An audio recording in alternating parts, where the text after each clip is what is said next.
2 ராஜாக்கள் 5வது அதிகாரம் 2வது வசனத்தை 3வது வசனத்தை மட்டும் வாசிக்கிறேன். 2 ராஜாக்கள் 5வது அதிகாரம் 2வது வசனமும் 3வது வசனமும். சீரியாவிலிருந்து தண்டுகள் புறப்பட்டு இஸ்ரவேல் தேசத்திலிருந்து ஒரு சிறு பெண்ணை சிறைப்பிடித்து கொண்டு வந்தார்கள். அவள் நாகமானின் மனைவிக்கு பணிவிடை செய்து கொண்டிருந்தாள். அவள் தன் நாச்சியாரை பார்த்து, என் ஆண்டவன் சமாரியாவில் இருக்கிற தீர்க்கதரிசியினிடத்தில் போவாரானால் நலமாயிருக்கும், அவர் இவருடைய குஷ்ரோகத்தை நீக்கிவிடுவார் என்றாள். கடந்த வாரத்தில் கேயாசியினுடைய வாழ்க்கையை பற்றி நாம் தியானித்தோம். மாலையில் கேயாசி ஒரு தோற்று போன, ஒரு பலன் இல்லாத, வல்லமை இல்லாத ஒரு ஊழியக்காரனாக இருந்தான். அதனுடைய காரணங்களை, சில காரியங்கள் நாம் கடந்த வாரம் மாலையிலே கவனித்தோம். இன்றைக்கு இந்த சிறு பெண்ணை பற்றி ஒரு சில காரியங்கள் நாம் பார்க்கலாம். ஒரு நாம் நன்றாக பலமுறை தியானித்ததாக இருக்கலாம். ஆனால் சிறு பெண்ணுடைய வாழ்க்கையில இவள் அங்கே பணிவிடைக்காரியாக இருக்கிறாள். இவளுடைய வாழ்க்கையிலே அவள் அந்த சீரியா தேசத்துக்கே ஒரு ரட்சிப்பின் ஒரு பாலமாக அமைகிறாள். அதற்கான சில காரணங்களை நம்முடைய பார்க்கலாம். ஒருவேளை இவள் முழு நேர ஊழியக்காரி அல்ல, ஆனால் தன்னுடைய உலக பிரகாரமான பணியோடு கூட, அதாவது அடிமைத்தனத்தின் அந்த வாழ்க்கையிலே, பணிவிடை செய்கிற அந்த வாழ்க்கையிலே அவள் எப்படிப்பட்டவளாக இருந்தாள் என்பதை கவனிக்கலாம். அங்கே அவள் ஒரு வெற்றிகரமான ஒரு பணியை செய்து முடித்தாள். இன்றைக்கு நானும் நீங்களும் ஆண்டுடைய கரத்திலே பணியாளர்களாக தான் இருக்கிறோம். ஒருவேளை உலக பிரகாரமான வேலைகள் செய்திருக்கலாம், அல்லது முழு நேர ஊழியக்காரனாக கூட இருக்கலாம். ஆனால் தேவன் நம்மை அங்கே அவருக்கென்று நம்மை அழைத்திருக்கிறார். இந்த பிள்ளையை பற்றி வாசிக்கும்போது அவள் இஸ்ரவேல் தேசத்தை சேர்ந்த ஒரு பெண்ணாக இருக்கிறார். இஸ்ரவேல் தேசத்தை சேர்ந்த ஒரு பெண் என்று சொன்னால் தேவன் அவர்களை எதற்காக தெரிந்து கொண்டார்? ஆபிரகாமிடத்தில் சொன்ன காரியம் இது, உங்கள் மூலமாக, உன் மூலமாக பூமியில் வம்சங்கள் எல்லாம் ஆசீர்வதிக்கப்படும். அதுதான் ஆண்டவருடைய திட்டம். ஆனால் இஸ்ரவேல் அதிலே தோல்வி அடைகிறது. இன்றைக்கும் தேவனுடைய திட்டம் என்னவென்று சொன்னால், நம்மை மட்டும் ஆசீர்வதிப்பதல்ல, நம் மூலமாக உலகம் முழுவதும் ஆசீர்வதிக்கப்பட வேண்டும். அதனால்தான் சீஷர்கள் 12 பேரை தெரிந்தெடுத்தவர், உலகமெங்கும் போய் சுவிசேஷத்தை அறிவியுங்கள் என்று சொல்கிறார். ஏராளமான ஆடுகள் உண்டு, அவைகளை நான் கொண்டு வந்து சேர்க்க வேண்டும். அதான் அந்த பணியை தான் தேவன் நம்முடைய கையில் கொடுக்கிறார். நிறைய நேரத்தில் நாம் என்ன யோசிக்கிறோம்னு சொன்னால், தேவன் என்னை ஆசீர்வதிக்கிறார், என் பிள்ளைகளை ஆசீர்வதிக்கிறார், அந்த கட்டத்தோடு நாம் நின்று விடுகிறோம். தேவன் நம்மை மட்டும் ஆசீர்வதிப்பதற்காக அழைக்கவில்லை, நம் மூலமாக அநேகரை ஆசீர்வதிக்கும்படியாக அழைத்திருக்கிறார். அப்படி தேவன் நம்மை மட்டும் ஆசீர்வதிக்க அழைத்திருப்பார் என்று சொன்னால், இந்த உலகத்திலே ஆசீர்வாதமாக அல்லது பொருளாதாரத்தில் நன்றாக இருக்கிற மக்களுக்கும் நமக்கு எந்த விதமான வித்தியாசமும் இல்லை. திருப்பதி சாமியினால நிறைய செல்வந்தர்களாக இருக்கிறவர்களுக்கும் சாமியினால செல்வந்தர்களாக இருக்கிறவர்களுக்கும் என்ன வித்தியாசமும் இல்லை. ஆனால் ஆண்டவர் நம்மை ஆசீர்வதிக்கிறார் என்று சொன்னால், பொருளாதாரத்தில் மட்டுமல்ல, எல்லா விதத்திலும் நம்மை உயர்த்துகிறார் என்று சொன்னால், அதனுடைய நோக்கம் என்னென்று சொன்னால், நம் மூலமாக இன்னும் அநேகர் அங்கே ஆசீர்வதிக்கப்பட வேண்டும். எல்லா விதத்திலும் அவர்கள் ஆசீர்வதிக்கப்பட வேண்டும். இதுதான் ஆண்டவருடைய நோக்கமாக இருக்கிறது. இந்த ஒரு பிள்ளையை பற்றி நாம் முதலாவதாக வாசிக்க காரியம் என்ன சொன்னால், ஒரு சிறு பிள்ளை என்று சொல்லி, சிறு பெண் என்று சொல்லப்பட்டிருக்கு. 2ஆம் வசனத்தில் சீரியாவிலிருந்து தண்டுகள் புறப்பட்டு இஸ்ரவேல் தேசத்திலிருந்து ஒரு சிறு பெண்ணை சிறைப்பிடித்து கொண்டு வந்தார்கள். சிறு பெண் என்று தான் சொல்லப்பட்டிருக்கிறது. சிறு பிள்ளைகள் என்று சொன்ன உடனே பெரிய காரியங்கள் ஒன்றும் செய்ய இயலாதவர்கள் என்பதுதான் நாம் சாதாரணமாக எண்ணுகிற காரியம். சிறு பிள்ளை என்று சொன்னால் என்னால் ஒன்றும் செய்ய முடியாது. வேறு யார் இந்த மாதிரி சொன்னது? நான் சிறு பிள்ளையாக இருக்கிறேன்னு சொல்லி எரேமியா சொல்கிறான். எரேமியா ஆண்டு எப்பொழுது அழைத்தாராம்? எரேமியா முதல் அதிகாரம் எடுத்துக்கலாமா? வாசிக்கலாமே. 5வது வசனம், முதல் அதிகாரம் 5வது வசனம். நான் உன்னை தாயின் வயிற்றில் உருவாகும் முன்னே உன்னை அறிந்தேன், நீ கர்ப்பத்திலிருந்து வெளிப்படும் முன்னே நான் உன்னை பரிசுத்தம் பண்ணினா என்ன அர்த்தம் என்று சொல்லியிருக்கிறேன்? பிரித்து எடுத்தேன், உன்னை பரிசுத்தம் பண்ணி உன்னை ஜாதிகளுக்கு தீர்க்கதரிசியாய் கட்டளையிட்டேன் என்று சொன்னான். உன்னை அறிந்தேன், உன்னை பிரித்தேன், உன்னை கட்டளையிட்டேன் சொல்கிறான். 3 பதம் அங்கு பயன்படுத்தப்படும். அறிதல் என்று சொன்னால் அவருக்கு எரேமியா மட்டும்தான் தெரியுமா? தெரியும் என்ற பதம் அர்த்தம் கிடையாது. தேவனுடைய வசனத்தில் வாசிக்கும் பொழுது எவர்களை முன் அறிந்தாரோ அப்படின்னு சொன்னா, ஆண்டவருக்கு எல்லாமே தெரியும். ஆனால் சிலரை ஆண்டவர் நேசித்தார், அது சந்தேகமே கிடையாது. ஏன் என்னை அழைத்தார்னு சொன்னா, என்னை ஆண்டவர் நேசித்தார். என்னை அறிந்தார் என்று சொன்னால், நான் அறிந்திருக்கிறேன் உன்னை என்று சொல்லும்போது அவர் என்னை நேசிக்கிறார் என்பதுதான் பொருள். அப்ப அங்கே அவர் அறிந்தார், பிரித்தார், அதோடு கூட அவனை கட்டளையிட்டார். எதற்காக என்று சொன்னால் தீர்க்கதரிசியாக என்று சொல்லப்பட்டிருக்கிறது. அப்பதான் எரேமியா சொல்கிறான், ஆண்டவரே நான் சிறு பிள்ளையாயிருக்கிறேன், பேச அறியேன். ஆண்டவர் என்ன சொல்கிறார்? நான் சிறு பிள்ளை என்று நீ சொல்லாதே, நான் உன்னை அனுப்புகிற எல்லா இடத்திலும் நீ போய் நான் உனக்கு கட்டளையிடுகிறவளையெல்லாம் நீ பேசுவாயாக. சிறு பிள்ளை என்று சொல்லும்போது மோசையினுடைய சிறு பிள்ளை தானே, எனக்கு பேச முடியாதுன்னு தான் சொல்கிறான். ஐயோ நான் சொன்னா யாரும் கேட்க மாட்டாங்க, எனக்கு பேச தெரியாது, திக்கு வாயி அப்படின்னு சொல்ல. நம்முடைய பலவீனம் இல்லையா, நம்முடைய பலவீனத்தை நோக்குகிற ஒரு தன்மை இயற்கையாகவே நமக்கு உண்டு. நம் சிறு பிள்ளையாக இருக்கிறோம் என்று சொல்லி. அப்ப பவுல் சொல்லுகிறார், நம்மில் அநேகருடைய அழைப்பை பார்த்தால் நம்மில் அநேகர் பிரபுக்கள் இல்லை, ஞானிகள் இல்லை, ஆனா நம்மை தான் ஆண்டவர் அழைத்திருக்கிறார். பலவீனமானவர்களை இன்னைக்கு நிறைய நேரத்தில் ஆண்டவர் சொல்லுகிற காரியத்தை நம்மால் செய்ய முடியாமல் போவதுக்கு ஒரு காரணம் என்ன சொன்னா, நம்ம பலவீனத்தை பத்தி தான் யோசிக்கிறதுனால. ஆனால் நம்மை தான் அழைத்திருக்கிறார், பலவீனமான நம்மை ஆண்டவர் அழைத்திருக்கிறார். இந்த சிறு பிள்ளையை வைத்துதான் ஆண்டவர் சீரிய தேசத்துக்கு ரட்சிப்பை கொண்டு போகிறார். அந்த ஒரு அற்புதமான ஒரு ரட்சிப்பு அங்கே ஏற்படுகிறது. ஏன்னு சொன்னா நாகமான் மட்டும் அங்கே இல்லை, நாகமான் குடும்பம் முழுசு யாரை தொழுது கொண்டிருப்பாங்க? ஆண்டரை தொழுது கொண்டிருப்பாங்க. அதனால ஒரு பெரிய இன்ஃப்ளூயன்ஸ் வந்திருக்கும். அவன் சாதாரணமான மனுஷன் அல்ல, ஒரு பெரிய படைத்தலைவனாக அவன் காணப்படுகிறான். அது சிறு பிள்ளையாக இருக்கிறேன்னு சொல்கிறான். எரேமியாவை பார்க்கிறோம், அங்கே தாவீதை ஆண்டவர் எப்பொழுது தெரிந்து கொண்டார்? எந்த வயதில் தெரிந்து கொண்டார்? சிறுவனா இருந்த பொழுதுதான். அதாவது அன்னைமாரெல்லாம் யுத்தத்துக்கு போயிட்டாங்க, இவனை என்ன பண்ணக்கூடாது, இந்த ஏரியாவுக்கே வராதுன்னு சொல்லிட்டாங்க. ஏன்னு சொன்னா இவனுக்கு அந்த வயது இன்னும் வரவில்லை. அந்த நேரத்தில் தான் ஆண்டவர் அவனை அபிஷேகம் பண்ணுகிறார் ராஜாவாக இருக்கும்படியாக. மத்தேயு 18 அதிகாரம் 3 வசனத்துல என்ன சொல்லப்பட்டிருக்கிறது? நீங்களும் இந்த சிறு பிள்ளையை போலாகாவிட்டால் தேவனுடைய ராஜ்யத்தை காண முடியாது என்று சொல்கிறார். சிறு பிள்ளையை போல ஆக வேண்டும். பெரியவங்களை பார்த்தே ஆண்டவர் அப்படிதான் சொல்கிறார், சிறு பிள்ளையை போல நாம் ஆக வேண்டும். ஒரு வகையில சொல்ல போனா என்னால ஒன்றும் செய்ய முடியாதுன்ற உணர்வு நமக்கு வர வேண்டும். என்னுடைய முயற்சியினாலே என்னால் ஒன்றும் செய்ய முடியும், ஆண்டவரே என்னை பலப்படுத்தும் சொல்லும் பொழுதுதான் தேவன் பெரிய காரியங்களை செய்கிறவராக இருக்கிறார். ஆண்டவர் சிறு பிள்ளையை போல நாம் மாற வேண்டும் என்று சொல்லி எதிர்பார்க்கிறார். இப்ப சிறு பிள்ளை என்பது பலவீனம் அல்ல. ஆண்டுடைய காலத்தில் சிறு பிள்ளை என்பது அவர் எதிர்பார்க்கிற ஒன்று. சிறு பிள்ளைகளை கொண்டு ஆண்டவர் பெரிய காரியங்கள் செய்கிறார். ஏசாமி இந்த பூமியில பிறந்த பொழுது சிறு பிள்ளையாக தான் இருக்கிறார். இப்ப இவள் சிறு பெண்ணாக இருந்தால், உங்களுடைய என்னுடைய சாக்கு போக்கெல்லாம் ஆண்டுடைய சமூகத்தில் என்ன பண்ணாது, எடுபடாது. நம்ம என்ன சாக்கு போக்கு சொன்னாலும் பலவீனம் தான் சாதாரணமாக சொல்லுவோம்.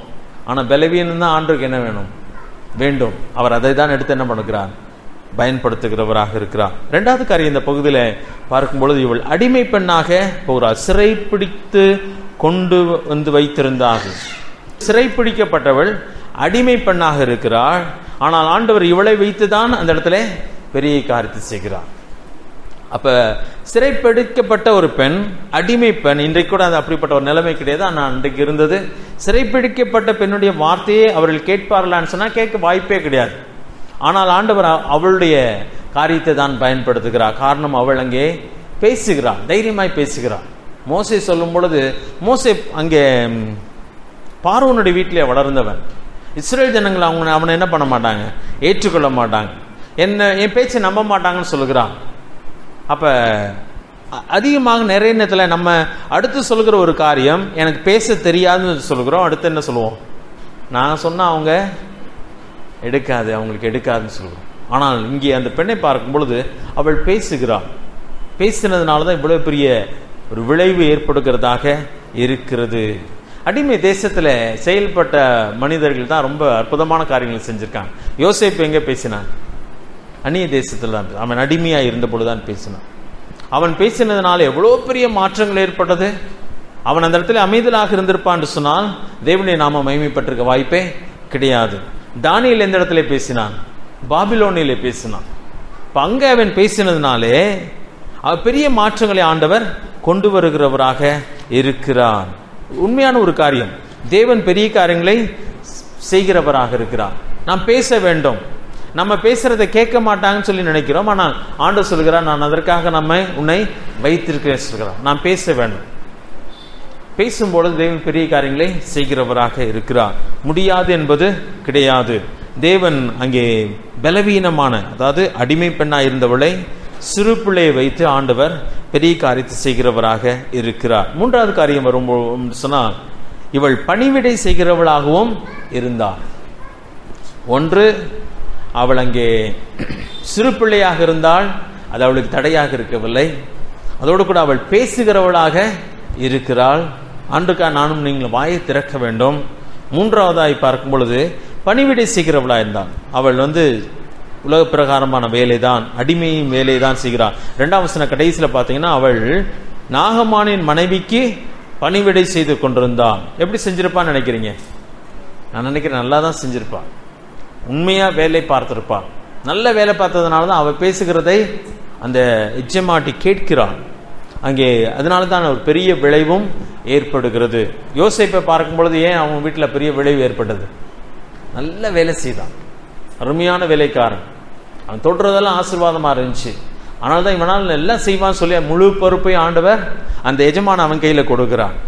யோசேப்பை பார்க்கும் பொழுது அவன் சிறைச்சாலைக்கு போன பொழுதிலும் அவன் நன்றாக வேலை செய்து பார்க்க முடிஞ்சு. இன்னைக்கு நிறைய பேருக்கு வேலை செய்ய பிடிக்கலைங்க. அதாவது சோம்பேறி ஒன்றுமே செய்ய முடியாது. அதாவது எவ்வளோ நல்லா வேலை செய்கிறீங்கன்ற 2வது காரியம். நம்ம கொடுக்கப்பட்ட வேலையை நம்மளால முடிஞ்ச மட்டும் நல்லா செய்யணும்.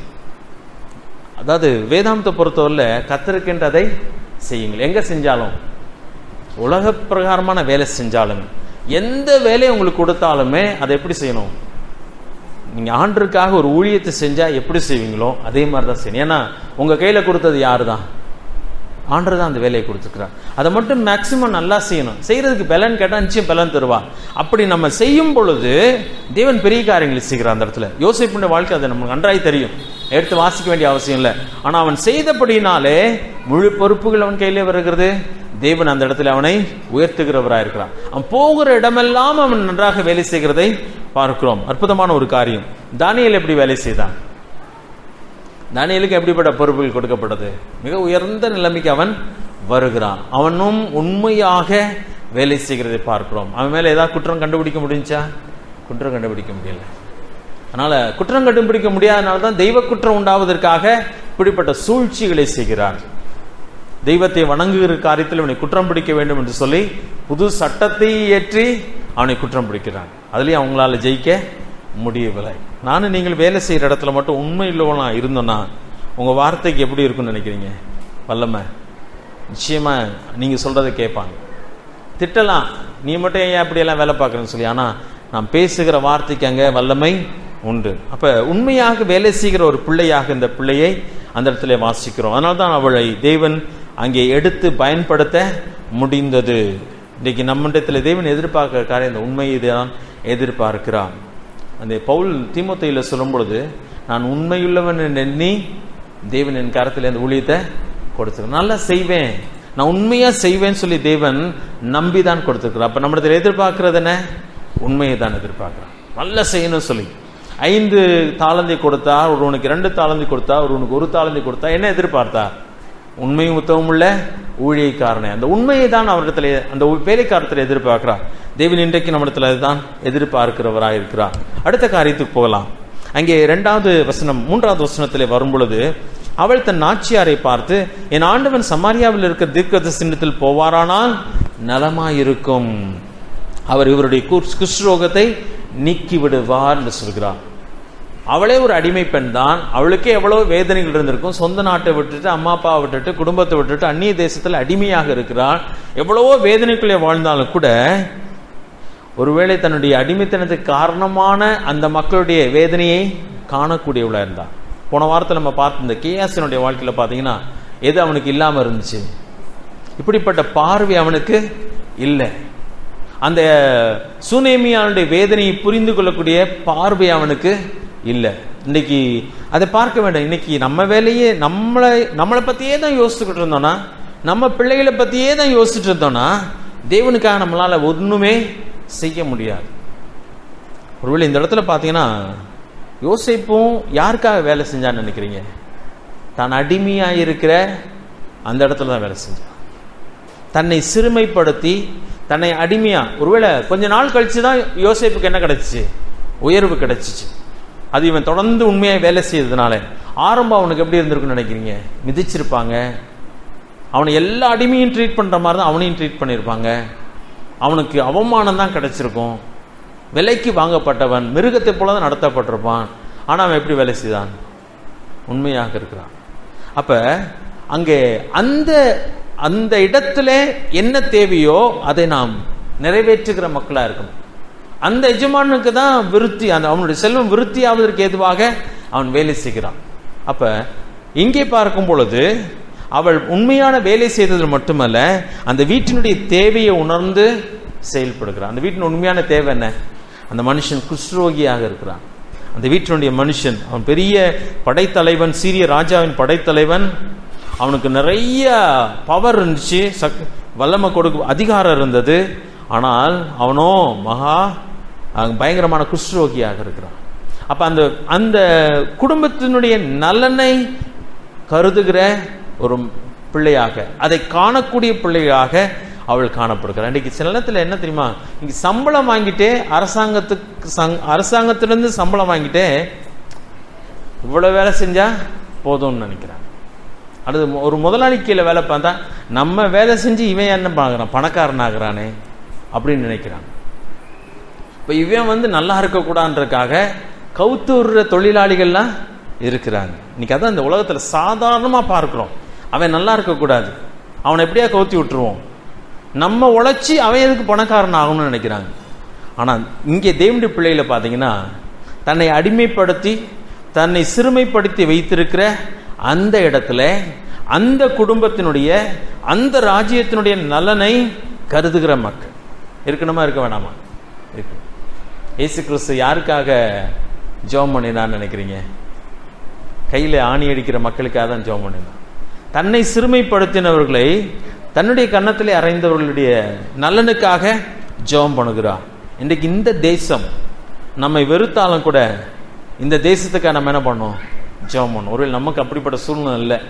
ஒரு மதுரையை நாங்கள் யோசித்து பார்க்கும்பொழுது, இந்த செல்லூருக்கெல்லாம் போயிருந்தேன். இப்போ ராஜி கூட பேசிட்டு இருந்தேன்.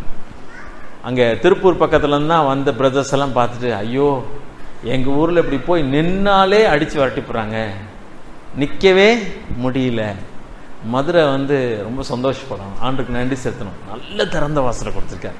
இன்னும் ஆண்டருக்கா இதுவும் ஒரு அடி கூட வாங்கலை, போடாங்கிட்டு அப்படின்னு கூட யாரும் சொல்லலை. அன்னைக்கு அந்த அகஸ்டின்ற பிரதர் வண்டியில் போகிறவங்களுக்கெல்லாம் நிறுத்தி கொடுத்தா. நான் தான் அப்படி கொடுக்காதீங்க பிரதர், விழுந்துட்டாங்கன்னா கஷ்டம். வண்டியில் போகிறவங்க கை நீட்டினா கூட நின்று வாங்கிட்டு போகிறாங்க. ஒரு வார்த்தை ஒருத்தர் கூட திட்டவே இல்லை. எனக்கு ரொம்ப சந்தோஷமா, சான்றே மதுரையில் இன்னும் திறந்த வாசலை வச்சிருக்கீங்க. கோயில் பட்டணம்னு அழைக்கப்படுது. தமிழ்நாட்டில் இல்லாத, எல்லா இடத்துலையும் இல்லாத சுதந்திரம் எங்கே இருக்கு? இன்னும் மதுரையில் இருக்கு. முன்னாடி இருந்த எதிர்ப்பு கூட இப்போ இல்லை. காமராஜபுரத்தை பற்றி ஜேக்கு பண்ண ஆரம்ப நாட்களில் சொன்னாங்க, ரொம்ப மோசமான இடம்ப்பா அப்படின்னு சொன்னாங்க. இப்போ செல்லூருக்கு போகிற போன சிலர் சொன்னாங்க அது மோசமான இடம் சொல்லி. ஆனால் இன்னைக்கு பயங்கரமான திறந்த வாசலை வச்சிருக்கிறார். இங்கே வேலை செய்யலாமா, செய்யக்கூடாதா? நம்மளை நேசிக்கிறாங்க, நம்மளை மதிக்கிறாங்க. போலீஸ்காரங்க கூட நம்மளை வழியில் நிப்பாட்டினா என்ன பண்ணுறீங்க, பாஸ்டராக இருக்கிறேன், அப்போ போங்க சார், செக் பண்ண கூட மாட்டுறாங்க. அப்போ இன்னும் நம்ம தேசம் நம்மளை மதிக்கிறாங்கன்னா மதிக்கலையா? மதிக்கிறாங்க. நம்ம நல்லா இன்னும் அதிகமாக வேலை செய்யணுமா, வேலை செய்ய வேண்டாமா? இந்த தேசம் ஆசீர்வதிக்கப்படுறதுக்காகவே நம்ம வேலை செய்யணும். இந்த தேசத்தை தேவனை ஆசீர்வதிக்கிறதுக்காக நம்ம ஜெபம் பண்ணணும். இந்த தேசம் தேவனை அறிவதற்காக கண்ணீர் விடணும். ஏன்னா இன்னும் அது நம்மளை நேசிக்கிற ஒரு தேசம். ஆனால் இங்கே பார்க்கும் பொழுது தங்களை அடிமைப்படுத்தி கொண்டு போய் வைத்திருக்கிற தேசம் தான் பாபிலோன் தேசம். பாபிலோன்ல போய் தானியேல் இருந்தது காரணம் என்ன? அவங்க அடிச்சு இவங்களை அடிமைப்படுத்தி கொண்டு போய் பிடிச்சு கொண்டு போய் வச்சிருக்கிறாங்க. ஆனாலும் அந்த தேசம் ஆசீர்வதிக்கப்படுறதுக்காக தானியேல் தன்னால் முடிந்த எல்லாவற்றையும் செய்கிறான். ராஜாவுக்கு அவ்வளவு ஒத்தாசையா இருக்கிறான், எல்லா காரியத்தையும் செய்கிறான். தேவன் அதற்காக தான் நம்ம அழைத்திருக்கிறார்.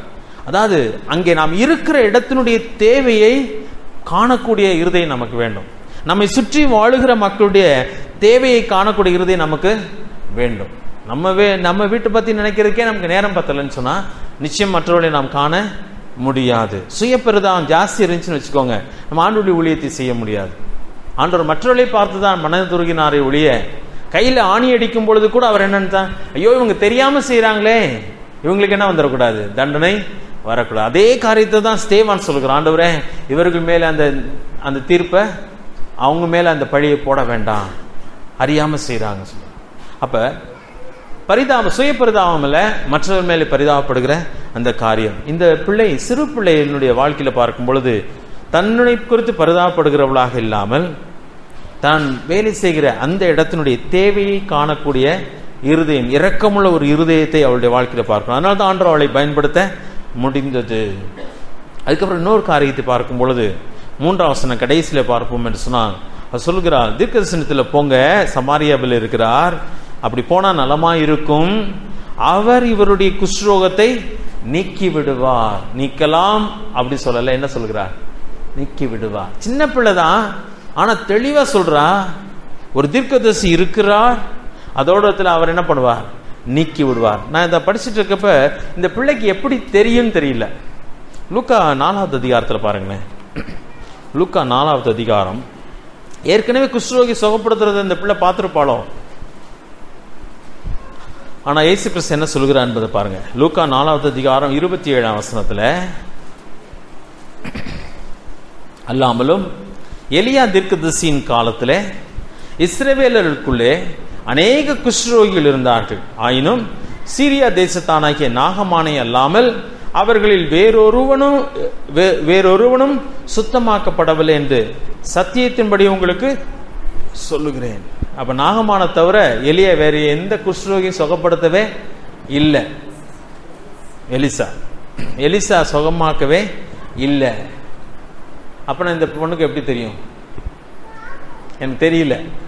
ஆனா தேவனுடைய தீர்க்கதரிசியை பற்றி அறிந்திருந்தா, இஸ்ரவேலின் தேவனுடைய வல்லமையை அறிந்திருந்தா, அங்கே சந்தேகத்தோடு கூட பேசல. எப்படி பேசினா, உறுதியாக பேசுகிறான். நமக்கு ஆண்டவரை பத்தி நமக்கு நல்லா தெரியுமா தெரியாதா? உறுதியாய் பேசணும். அந்த நம்முடைய விசுவாசத்தினுடைய உறுதி நமக்கு ரொம்ப அவசியம். அதை தேவன் எதிர்பார்க்கிறார். அதை நம்ம பேசுறதே சந்தேகத்தோட பேசிட்டு இருந்தோம்னு சொன்னா கேட்கிறவனுக்கு ஏறாது. சினிமாக்காரங்க எப்படி பேசுறாங்க, நடிக்கிறாங்க, பொய் தான் பேசுறாங்க, ஆனா எப்படி பேசுறாங்க, உண்மை மாதிரியே பேசுறாங்க, நடிக்கிறாங்க. ஆனா நம்ம உண்மையை எப்படி பேசுறோம், சந்தேகத்தோட பேசுறோம்.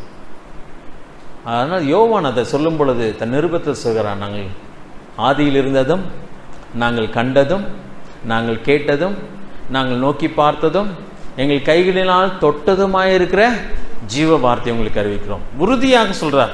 நாங்க பார்த்ததுப்பா, நாங்க சும்மா கேட்டது மட்டும் இல்லை, நாங்க தொட்டெல்லாம் பார்த்துருக்கோம், நல்லா கவனிச்சு பார்த்துருக்கோம், அதுதான் உங்களுக்கு அறிவிக்கிறோம்.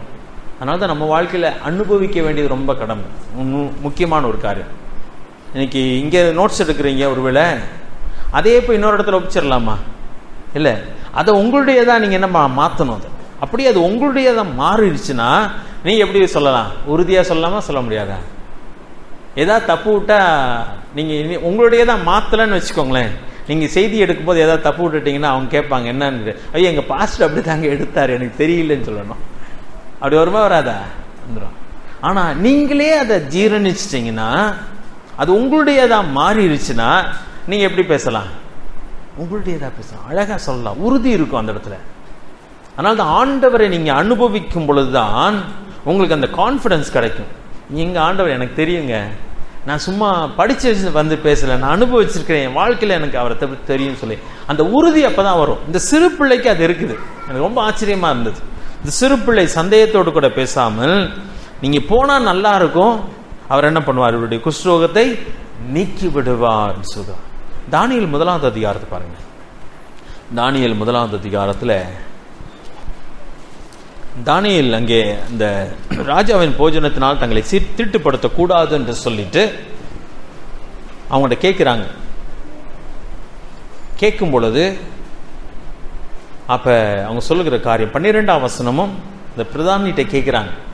சாப்பாடெல்லாம் கொடுக்கிற பிரதானிட்ட என்ன கேட்கிறாங்க? 12ஆம் வசனம், 10 நாள் வரைக்கும் உமது அடியாரை சோதித்து பாரும், எங்களுக்கு புசிக்க பருப்பு முதலான மரக்கழிகளையும் குடிக்க தண்ணீரையும் கொடுத்து எங்கள் முகங்களையும் ராஜ போஜனத்தில் புசிக்கிற வாலிபுடைய முகங்களையும் ஒத்துப்பாரும், பின்பு நீர் காண்கிறபடி உமது அடியாருக்கு செய்யும் என்றான். இவன் சந்தேகத்துல சொல்ல, அவனுடைய சந்தேகத்தை நிவர்த்தி பண்றதுக்காக தானியேல் திட்டமா சொல்றான், பிளானோட கூட சொல்றான். நீங்க சோதிச்சு பாருங்க, பைபிள்ல இருக்கா இல்லையா, கர்த்தர் நல்லவர் என்பதை ருசித்து பாருங்க. உங்கள்கிட்ட சொல்றப்ப சொல்லணும், நீங்க ஆண்டவரை டேஸ்ட் பண்ணி பாருங்க, நான் அனுபவிச்சுட்டு தான் சொல்றேன், நீங்க ஆண்டவரை டேஸ்ட் பண்ணி பாருங்க சொல்ல. அந்த உறுதியாக பேசுகிறார். அதனாலதான் அவ்வளவு உறுதியா பேசினதுதான் அந்த பிரதானி என்ன சொல்றான், சரி 10 நாள் பார்ப்போம் சொல்றான். 3வது அதிகாரத்துல பாருங்க, 3வது அதிகாரம் 17ஆம் வசனத்துல அங்கே உறுதியை பார்க்கிறோம். அதனாலதான் ஆண்டவர் பெரிய காரியங்களை செய்ய முடிஞ்சு. 3வது அதிகாரம் 17ஆம் வசனம், சாத்ராக் மேஷாக் ஆபேத்நேகோ நெருப்பு சூளையிலே போடுவதற்கு ராஜா சொல்லிக் கொண்டிருக்கும் போது சொல்கிறான். 17ஆம் வசனம், நாங்கள் ஆராதிக்கிற எங்கள் தேவன் எங்களை தப்புவிக்க வல்லவராயிருக்கிறார். அவர் எரிகிற அக்னி சூளைக்கும் ராஜாவாகிய உம்முடைய கைக்கும் நீங்களாக்கி விடுவிப்பார். சந்தேகமே கிடையாதுங்க, தைரியமா பேசுறாங்க. ஏசாமி அங்க ஏறதுக்கு முன்னாடி நின்னப்ப சந்தேகத்தோட பேசினா, தைரியமா பேசினாரா? பரத்திலிருந்து உனக்கு அதிகாரம் கொடுக்கப்படலன்னா என் மேல உனக்கு ஒரு அதிகாரமும் கிடையாது. வீணான வார்த்தை பேசல, தன் வாயை திறவாது இருந்தார், அமைதலாக தான் இருந்தார். ஆனா பேச வேண்டிய இடத்துல மட்டும் என்ன பண்ணார், கிளியரா பேசினார். நம்ம வளவள நிறைய இடத்துல பேசுறோம், பேச வேண்டிய இடத்துல பேசாம விட்டுறோம். ஆனா ஆண்டுக்கா தெளிவாய் பேச வேண்டும், உறுதியே பேசணும். அங்கே சில இடங்களில் பேசிதான் ஆக வேண்டும். அதற்கு உறுதி நமக்கு தேவை. ஆதியாகமம் 41வது அதிகாரத்துல, ஆதியாகமம் 41வது அதிகாரம்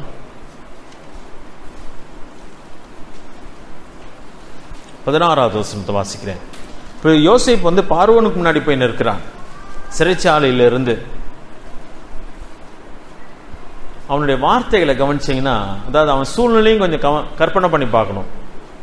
எத்தனை வருஷம் சிறைச்சாலைன்னு சொல்லி தெரியல, ஆனா வீட்டை விட்டு ஏறக்குறைய 17 வருஷம் 13 வருஷங்கள் ஆச்சு. இப்ப அவனுக்கு பரிதாபமா நம்ம சிறைச்சாலையில் இருக்கிறான். இப்பொழுது எகிப்தினுடைய ராஜாவுக்கு முன்னாடி நிற்கிறான். ராஜா கேட்கிறான், நான் உன்னை பத்தி நான் கேள்விப்பட்டேன், நீ சொப்பனத்துக்கு என்ன சொல்லுவையாம், அர்த்தம் சொல்லுவையாம்ல அப்படி சொல்லி கேட்கிறான். அப்ப 15ஆம் வசனம் கடைசியில பாத்தீங்கன்னா, நான் கேள்விப்பட்டேன் என்றான். 16ஆம் வசனம், அப்பொழுது யோசேப்பு பார்வோனுக்கு பிரதியுத்தரமாக, நான் அல்ல, தேவனே பார்வோனுக்கு மங்களமான உத்தரவு அருளி செய்வார் என்றான். தெளிவா திட்டமா போல்டா பேசுகிறார். இந்த 3 இடத்துல நான் 3 இடம் எடுத்து காமிச்சேன். 3 இடத்துலயும் ஆண்டவர் என்ன செய்கிறார் பாருங்களேன், பெரிய காரியங்கள் செய்கிறார். இப்ப தேவன் நம்மிடத்துல அதை எதிர்பார்க்கிறார். இந்த சிறு பிள்ளைகளுடைய வாழ்க்கையிலும் பாத்தீங்கன்னா, நீங்க போங்க, அதை ஆண்டவர் செய்வார் அப்படி சொல்றார். நிச்சயமாய் சுகமாக சொல்கிறார். அந்த உறுதியை தேவன் எதிர்பார்க்கிறார் நம்மிடத்துல. இப்ப தேவன் அங்கே செய்கிறவராக இருக்கிறார். இது அதாவது குருட்டு நம்பிக்கை அந்த மாதிரி கிடையாது. ஆனா நம்முடைய தேவன் யார் என்பதை உணர்ந்து நம்ம செயல்பட வேண்டும். தேவன் மனுஷனை மாற்றுகிறவரா, மாற்றுவர் இல்லையா? நிச்சயமா அவரிடத்துல வருகிறவனை அவர் ஒருபோதும் புறம்பே தள்ளுறதும் இல்லை, கைவிடுகிறதும் இல்லை. வேதம் சொல்கிறது, அவருடைய முகத்தை நோக்கி பார்த்து வெட்கப்பட்டு போறதும் கிடையாது. ஆண்டவரிடத்திலே ஒரு அன்பும் பொழுது, அதான் அன்றைக்கு நான் காமராஜபுரத்தில் செல்லூர்ல பேசும்பொழுது நான் சொன்னேன், 2 பக்கம் கால் வைக்காதீங்க, இங்கிட்டு ஒன்று அங்கிட்டு ஒன்று.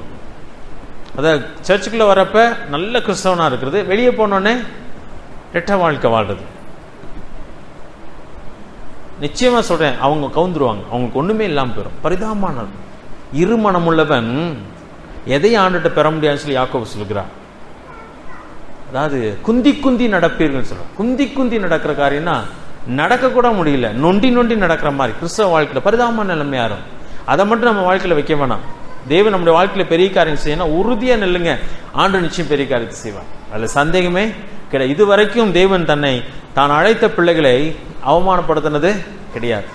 ஆண்டவருக்காக உறுதியாக நின்றவர்களை அங்க கனப்படுத்திருக்கிறார். அந்த சின்ன பிள்ளை செய்ததுனால, அவர் பேசின அந்த பேச்சினால தேவன் செயல்பட்டாரா, செயல்படலையா?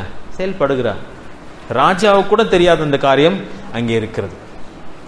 அதனால்தான் அந்த இடத்துல ஒரு ரட்சிப்பின் பாலமாக அவள் அமைகிறார். நான் முதல்லயே சொன்னேன், உங்களையும் என்னை ஆண்டு அழைத்திருப்பது நோக்கமே என்னன்னா, அநேகருக்கு நானும் நீங்களும் ரட்சிப்புக்கு காரணமாக அமையணும். ஆபிரகாமை அழைத்தது அதுதான். பூமியில் உள்ள வம்சங்கள் எல்லாம் உன் மூலமாக ஆசீர்வதிக்கப்படும். ஆபிரகாம் மட்டும் உறுதியாக நிற்காமல் இருந்திருந்தால் நிச்சயமா அவன் அப்படி ஆசீர்வாதமா மாறி இருக்க முடியாது. நம்முடைய வாழ்க்கையில அது வேண்டும். இந்த பிள்ளையினுடைய வாழ்க்கையில நம்ம கவனிக்கும் பொழுது தேவன் பெரிய காரியத்தை செய்கிறவராயிருக்கிறார். தானியேலுடைய வாழ்க்கையினாலே, தானியேல் 6வது அதிகாரம் எடுத்துக்கோங்களேன், எவ்வளவு பெரிய காரியத்தை தேவன் செய்கிறார் பாருங்க.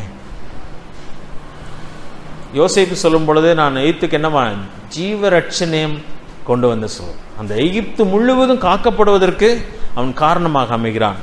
தானியேலை குறித்து வாசிக்கும் பொழுது 6வது அதிகாரம் 26ஆம் வசனத்துல இந்த ராஜா சொல்கிறான், பாபிலோன் என்னன்னு சொல்லி நம்ம பார்த்தோம், விக்கிரகங்களுக்கு தாயானவள். அப்படிப்பட்ட ஒரு இடம்.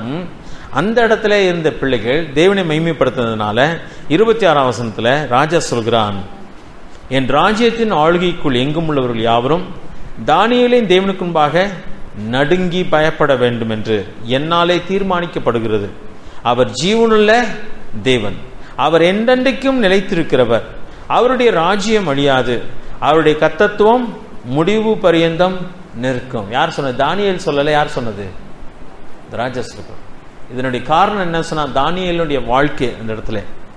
இதற்காக தேவன் என்னையும் அழிச்சிருக்கிறார். சில நேரத்தில் நம்மளை அந்நியர்களுக்குள்ளாய் கொண்டு போய் வைக்கிறார். ஆண்டவரை அறியாத மக்களுக்குள்ளதான் நம்மளை வச்சிருக்கிறார். நீங்க உலகத்தில் இருக்கிற உலகத்துக்கு வெளிச்சமா இருக்கிறீங்க. நிறைய பேருடைய வாழ்க்கை 6 நாள் எங்க தான் இருக்குன்னு நினைக்கிறீங்க? உலகத்துல தான் இருக்கீங்க. உங்களை சுத்தி இருக்கிறவங்க எல்லாரும் ஆண்டவர் அறியாதவங்க. அங்க ஏன் ஆண்டவர் உங்களை வச்சிருக்கிறார் சொன்னா, அந்த மக்களுக்கு நீங்க ஆசீர்வாதமா மாறணும். ஆசீர்வாதம் மாறணும்னு சொன்னா இப்படிப்பட்ட வாழ்க்கை வேணும். இவள் ஒரு அந்நிய தேசத்துல தேவனை அறியாத மக்கள் மத்தியிலே போய் வேலை செய்து கொண்டிருக்கிறாள். அந்த பெண் சிறு பிள்ளையாக இருக்கிறாள். ஆனா தன் வேலையை நன்றாக செய்து கொண்டிருக்கிறாள். உறுதியாக ஆண்டவரை பற்றி பேசுகிறாள். மற்றவருடைய தேவையை காணக்கூடியவளாக அவள் இருக்கிறாள். அவள் அடிமை பெண்ணாக இருந்தாக்கணும், தைரியமாக பேசுகிறவளாக இருக்கிறாள். தெய்வம் நம்ம எதிர்பார்க்கிறார். நீங்க கிறிஸ்தவங்கன்னு சொல்லி கூனி குறுகாதீங்க. அவங்களாம் மெஜாரிட்டியா இருக்காங்க, ஹிந்துஸா இருக்கிறாங்க. நான் மட்டும் கிறிஸ்தவன், என்னை கேவலமா நினைக்கிறாங்கன்னு சொல்லி கூணுங்கி குறுக கூடாது. நம்ம யாருடைய பிள்ளைங்க? ஆண்டோடைய பிள்ளைங்க. தைரியமா இல்லைங்க. எந்த விதத்தில் நானும் நீங்களும் அந்த உலகத்தில் இருக்கிறவங்களுக்கு சின்னவங்க கிடையாது, எளியவங்க கிடையாது. நம்ம தேவாதி தேவனுடைய பிள்ளைங்க. தைரியமா நிக்கணும். நம்ம ஒன்றும் மைனாரிட்டின்னு நினைக்காதீங்க. நம்ம தான் மெஜாரிட்டி. ஆண்டோடைய பிள்ளைங்க தான் அந்த உலகத்துல மெஜாரிட்டி. அப்ப நம்ம தைரியமா இருக்கணும், போல்டா நிக்கணும். யாரு நம்மளை மதிக்கணும்னு சொல்லி, அதாவது அவங்களுடைய ஃபேவரை வாங்கணும் ட்ரை பண்ணாதீங்க. அவங்க நம்ம காலில் நிக்கணும். அந்த மாதிரி தைரியமா நில்லுங்க. உங்களோட யார் இருக்கிறது? ஆண்டவர் இருக்கிறார்.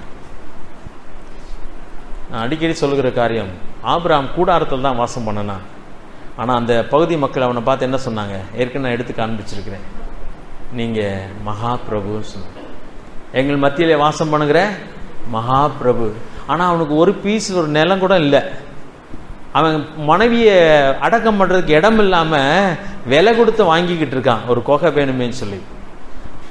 அவனுடைய உண்மையான நிலைமை அதுதான். கூடாரத்துல வாசம் பண்றான், ஒரு அந்நியன் அந்த இடத்துல. அவனுக்கு ஒரு இடம் கூட கிடையாது சொந்தமா. சொந்த கூட இருந்த லோத்து கூட என்ன பண்ணான்? பிரிஞ்சு போயிட்டான். அப்படிப்பட்ட சூழ்நிலையில அந்த ஏரியாவுக்கே சொந்தக்காரங்க சொல்றாங்க, நீங்கள் எங்கள் மத்தியிலே மகா பிரபு அப்படி சொல்றாங்க. நீங்க நம்ம நிற்க வேண்டிய நிலையில நின்னோன்னு சொன்னா இந்த உலகம் நம்மளை ரொம்ப உயர்வா தாங்க எண்ணும். ஏன் சொன்ன நம்மோடு கூட இருக்கிறது யார்? தேவன். ஈசாக்குடைய வாழ்க்கையை நீங்க பாத்தீங்கன்னா அந்த ஏரியாவுடைய ராஜா சொல்றான், கர்த்தர் மோடு கூட இருக்கிறா. ஏன்னா இவன் தோன்ற இடத்துலலாம் தண்ணீர் வருகிறது. அவனை விரட்டி விரட்டி விட்டு பார்த்தாங்க. இவன் அதை பத்தியே கவலைப்படல. அங்க தூத்துனாங்கன்னா, அங்க மூடிட்டான், கிணறு மூடினாங்கன்னா இன்னொரு இடத்துல தோண்டுவான். கடைசியில அவனோடு கூட அந்த ராஜா என்ன பண்ணுகிறான்? ஒப்பந்தம் பண்ண வருகிறான், உடன்படிக்கை பண்ணுகிறான். நம்ம சமாதானம் இருப்போம்னு சொல்லுகிறான். ஏன்னா கர்த்தர் உம்மோடு கூட இருக்கிறா. நம்ம கூனி குறுகணும்னு சொன்னீங்கன்னா நம்ம பரிதாபமான நிலைமையில போவோம். கூனி குறுக வேண்டிய அவசியமே இல்லை. இவ ஏழை பெண்ணு, ஒரு சிறு பெண்ணு, அடிமை பெண்ணு. ஆனா அந்த இடத்துல தைரியமா பேசுகிறார். தைரியமா பேசினதுனால பெரிய மாற்றங்களை கொண்டு வருகிறது. கதை தொடரல. அதுக்கப்புறம் நாகமான் அதுக்கப்புறம் போய் இந்த பிள்ளைய எப்படி வச்சிருந்திருப்பான்னு நினைக்கிறீங்க? சொந்த பிள்ளையா மாற்றியிருப்பான். அந்த பிள்ளையால தான் அவனுக்கு சுகமாச்சு. அந்த பிள்ளையால அவன் உண்மையான தேவனை தொழுது கொள்கிற ஒரு மனுஷனாக மாறிவிட்டான். ஆண்டுக்காக நிற்கும் போது நீங்க எளியவராங்களா பரிதாபமான நிலைமைக்கு போயிருவீங்கன்னு நினைக்காதீங்க. உங்க நிலைமையை ஆண்டவர் என்ன பண்ணுவார்? பயங்கரமா உயர்த்துவார். ஆண்டுக்கா நின்னா ஆண்டுடைய நாமமும் மகிமைப்படும், நம்முடைய நிலையுமே உயரும். அதனால ஆண்டுக்காக நம்ம தைரியமா இருக்கிறோம். யோசேப்பு கூனி கூறுகலைங்க, போத்திப்பார் வீட்லயும் கூனி கூறுகல, சிறைச்சாலையிலையும். சிறைச்சாலையில் அவன் எந்த நிலைமையில போய் சேர்ந்தான்னு நினைக்கிறீங்க? கேவலமான குற்றச்சாட்டு. ஒரு பெண்ணோடு கூட அவன் தவறாக நடந்ததாக தான் அவங்க எல்லாருமே நினைச்சிருப்பாங்க. எல்லாரும் என்னதான் பேசியிருப்பாங்க, இவனை பத்தி தெரியுமா, இவன் என்ன பண்ணான்னு தெரியுமா நினைச்சிருப்பாங்க. அந்த இடத்துல அவன் கூனி கூறுகளை ஏன் சொன்னா அவனுக்கு தெரியும் தான் எந்த தவறும். சரி, தைரியமாக நிற்கிறான். இன்னைக்கு நம்ம டிவியில எல்லாம் பார்த்தா கொள்ளடிச்சு விட்டு எப்படிதான் காட்டிட்டு போறான், சிரிச்சுக்கிட்டு ஹாய்ன்னு சொல்லிட்டு போறான். வெக்கமே இல்லை. அவன் வேற ஒரு காரியம். அவனுக்கு சூடுண்டு, அதாவது மனசாட்சியில் சூடுண்டவர்கள். மான ரோசம் கிடையாது, மனசாட்சி செத்து போச்சு. ஆனா நம்ம அப்படி கிடையாதுங்க. நம்ம பாவத்துக்கு அஞ்சணும், கூணணும். ஆனா அதே நேரத்தில் ஆண்டுக்கா நிக்கிறதுக்கு என்ன பண்ணக்கூடாது, கூனி கூறுக்க வேண்டிய அவசியம் இல்லை. தைரியமாய் நின்று எல்லாருடைய வாழ்க்கையும், யோசேப்புடைய வாழ்க்கை, தாவீதுனுடைய வாழ்க்கை. அவன் சின்ன பையன் தான், ஆனா ஆண்டு அவனை என்ன பண்ணா, உயர்த்துக்கிறார். அதோடு கூட தானியேலுடைய வாழ்க்கையை பார்க்கும்போது தேவன் அற்புதமாக எடுத்துக்கிறார். அவங்க எல்லாருமே அந்நிய இடத்துல போய் தேவனுக்காக பெரிய காரியத்தை செய்தார்கள். பேதுரு சொல்லும் பொழுது, நாம் இந்த தேசத்தில் என்னவா இருக்கிறோம், அந்நியர்களும் பரதேசிகளுமா இருக்கிறோம். பரதேசின்னு என்னமோ பரிதாபமா நினைச்சிடாதீங்க.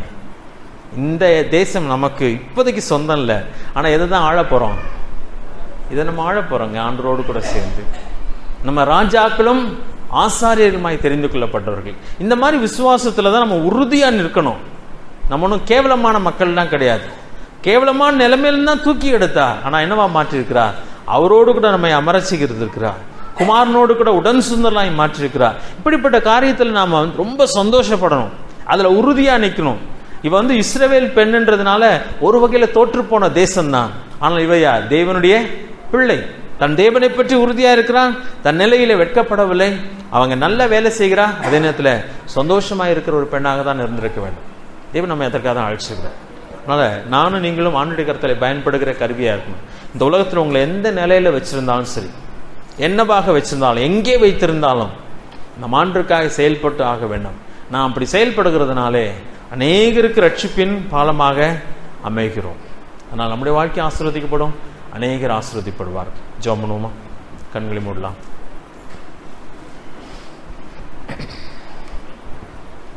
ஆண்டு உங்களுக்கு கொடுத்திருக்கிற, இப்பொழுது கொடுத்திருக்கிற சூழ்நிலை, இப்பொழுது கொடுத்திருக்கிற வாழ்க்கை, இதை பற்றி வெட்கப்பட வேண்டாம், அவமானப்பட வேண்டாம். தானியேல் பாபிலோனிலே ஒரு அடிமையா இருந்ததுக்கு அவமானப்படல. தன் தேசம் சுட்டரிக்கப்பட்டு தோற்று போனதை குறித்து அவமானப்படல. தன் தேசத்துக்காக தினமும் ஜெபம் பண்ணி நான் திரும்பி போகணும்னு சொல்லி ஆசைப்பட்டான். ஒரு இஸ்ரவேலனா இருந்தனால சந்தோஷப்பட்டான். அவன் ஒரு சின்ன வேலை தாங்க நான் பார்க்குறேன் அப்படின்றதுக்காக நீங்கள் வெட்கப்படாதீங்க. நீங்கள் ஆண்டுடைய பிள்ளை, அதனால் வெட்கப்பட வேண்டிய அவசியம் இல்லை. பாவத்துக்கும் பழிக்கும் தான் அஞ்சணும், கேவலப்படணும், வெட்கப்படணும், குனியணும். ஆனால் ஆண்டுடைய பிள்ளையாக இருக்கிறதுனால நான் சந்தோஷப்படுங்க, தைரியமாக இருங்க, ஆண்டுக்கா தைரியமாக பேசுங்க. அப்படி நின்றால் தேவன் உங்களையும் ஆசீர்வதிப்பார், இல்லை சந்தேகமே இல்லை. தேவனுடைய நாமமும் மகிமைப்படும். கொடுக்கப்பட்ட பணியை மட்டும் நல்லா செய்யுங்க, பெஸ்ட்டாக செய்யுங்க. அது மூலமாக தேவனுடைய நாமம் மகிமைப்படும். உங்களுடைய விசுவாசத்தில் பதறாவங்க இல்லாமல் அது தைரியமாக அறிக்கை செய்யுங்க. தேவன் அது மூலமாக அவங்க வாழ்க்கையை ஆசீர்வதிப்பார், தேவனுடைய நாமத்தை மகிமைப்படுத்துவார். முழு நேர ஊழியக்காரனாக இருக்கணும்னு அவசியமே கிடையாது. ஆண்டு உங்களை எங்கே வச்சிருக்கிறாரோ அந்த இடத்துல பயன்படுங்க. தேவன் பெரிய காரியத்தை செய்வார். நேசிக்க நல்ல ஆண்டவரை இந்த வார்த்தைகளுக்கு அனுப்பிச்சுக்கிறோம்.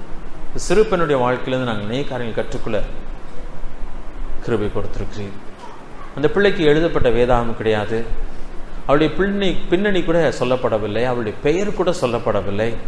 ஆனால் ஒரு சிறு பெண் உமக்காக பேசினதையும் உமக்காக செயல்பட்டதையும் அவளுடைய உறுதியான அந்த விசுவாசத்தின் அடிப்படையில் அந்த நாகமானே சுகமாகி ஆண்டவரே உண்மையும் அறிந்து கொண்டதை நாங்கள் பார்க்கும் பொழுது, ஆண்டவரே எங்களை விசுவாசத்தின் அடிப்படையில் எவ்வளோ பெரிய காரியத்தை செய்வீர்னு சொல்லி மட்டும் நாங்கள் உணர முடிகிறது. உறுதியை எங்களுக்கு தாரும், தைரியத்தை எங்களுக்கு தாரும். எங்களுக்கு கொடுக்கப்பட்ட பணியை மட்டும் உறுதியோடு கூட தைரியமாக செய்யக்கூடிய கிருபை எங்களுக்கு தாரும். வந்திருக்க தேவனுடைய பிள்ளைகள் ஒவ்வொருவரும் நம்மை ஆசீர்வதியும். நீர் இதற்காகவே எங்களை இந்த பூமியில வைத்திருக்கிறீர் என்ற உணர்வை எங்களுக்கு தாரும். நாங்கள் தொடர்ந்து செயல்பட்டு அநேகருக்கு ஆசீர்வாதமாய் மாற கிருபை தாரும். எல்லாவற்றையும் மீட்பு ரட்சகருமாகி இயேசு கிறிஸ்துவின் நாமத்தில் கேட்கிறோம் நல்ல பிதாவே, ஆமென்.